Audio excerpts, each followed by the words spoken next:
How many of your customers would stick with you if you were to switch off your loyalty program? This is a good question to ask because they might be sticking with you for the wrong reasons. You need to know if you actually have customer loyalty and what that looks like for you, and if it's enough to just bribe people with your points and your rewards and your different schemes, because this in the long run could be bad for business.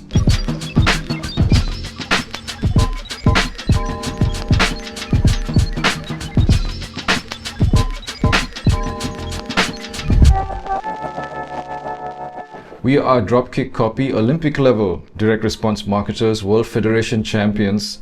Our oversight translates well to all levels of the funnel, but it's the bottom of the funnel where retention exists that interests us the most. There's a link in the description box. You can watch my partner interview some of our past clients, but first, watch the rest of this video.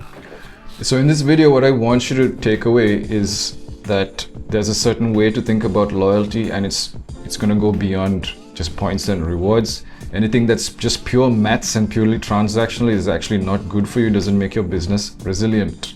Now, there's some sort of force of habit where we all initially at least try to solve for retention the same way. We say, okay, let's make a loyalty program.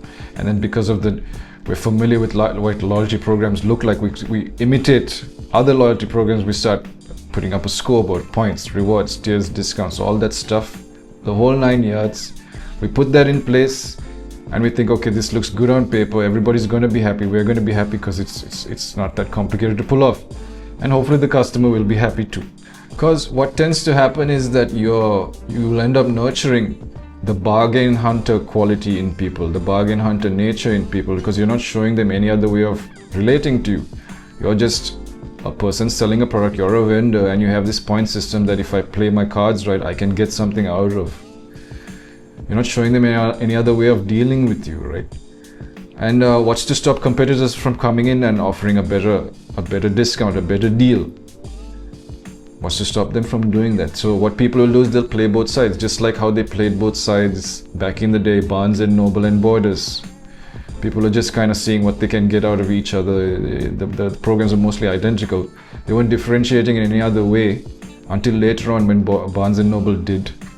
It created in-store experiences for people, and Amazon basically came and took everybody's lunch by being even more transactional than everybody's. Like, look man, we'll get the book faster, to you. We'll optimize checkout, all that type of stuff. So that's what's going to happen unless you have some way of tapping into real loyalty.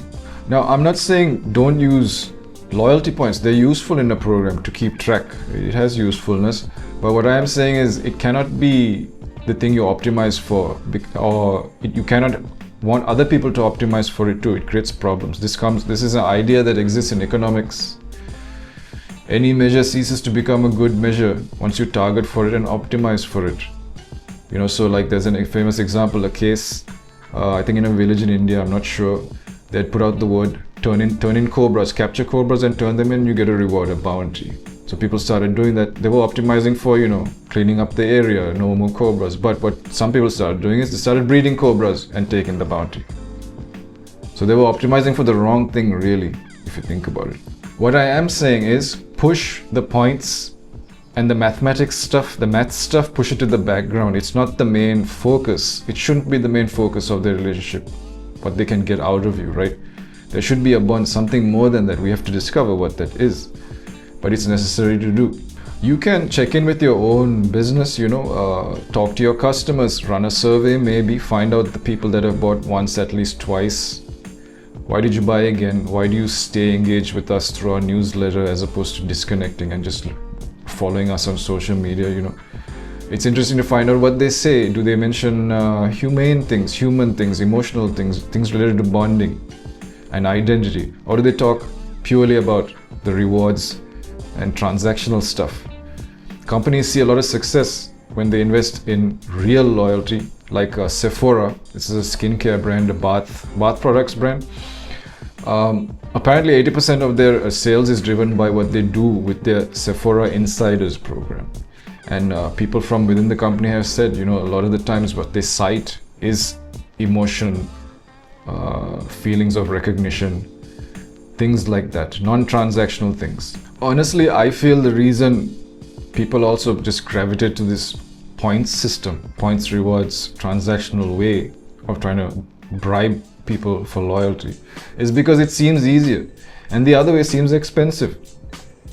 Community building and stuff. I need to hire new people just to community build. What's this, right?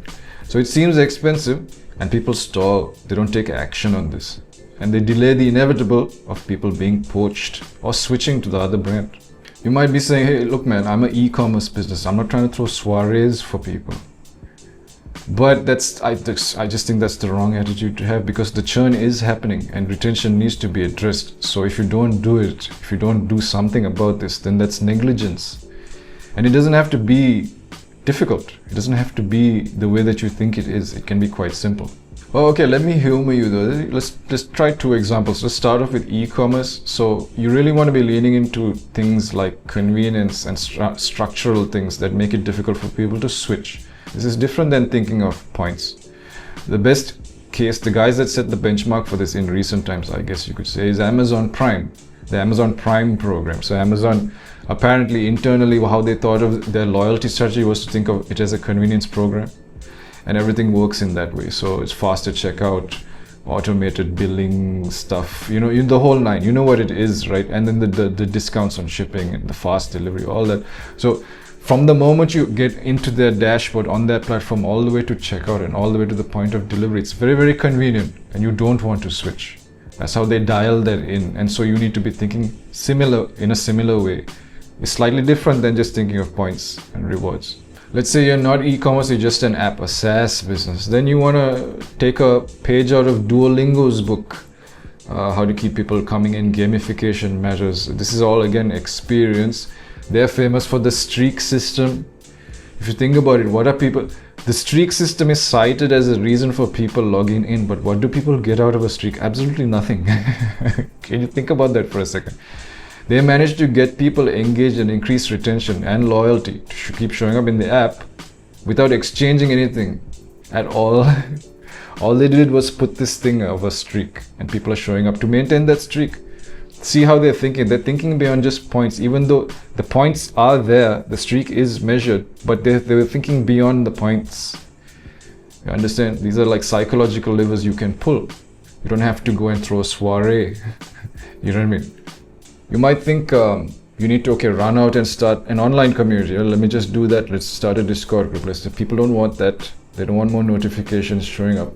So you got to be careful about how you do this. You want to be a bit light touch sometimes, especially if you're the type of business or brand that doesn't have a physical retail presence near most of your customers, right? So like a cycling club, Rafa is an apparel brand for cyclists.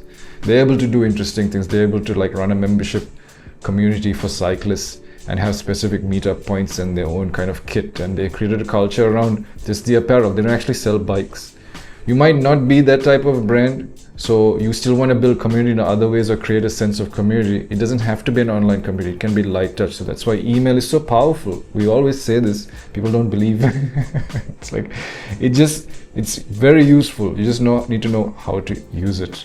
So yes, it's okay to keep it light. You know, even events, you don't have to throw events all the time. Maybe a once a year event, you know, people do that. HubSpot is a CRM tool, marketers use it. They have a annual conference called the Inbound Conference, I believe. I don't know if it still happens, but that gets all the users of the software to one spot. Imagine the networking, people love that type of stuff, right? So you can do things like that, certificates,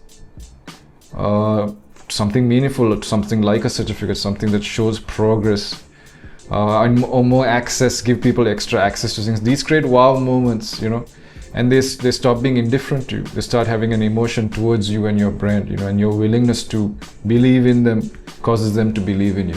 Once you get a handle on this and get real loyalty from people, these same people are going to buy from you 2 times, 3 times more. All right, this is real retention now. We're getting real retention. We're getting a meaningful impact on our bottom line. We're making more money. All good. Right? So in order to do this, you got to avoid thinking of just points and stuff. Let that be in the background. Start thinking more about their lives and your lives and the world you exist in and the world they exist in, and how you can actually help them along their journey. Create something that's more than just a transactional relationship or a structural relationship even, although those things matter too. Once you have structural loyalty and transactional loyalty in place, you still have to compete on emotional loyalty because other people are trying to take your customers from you. All right, so this is about resilience and longevity, and that's what this channel is mostly about. So I hope that helps. Take it easy.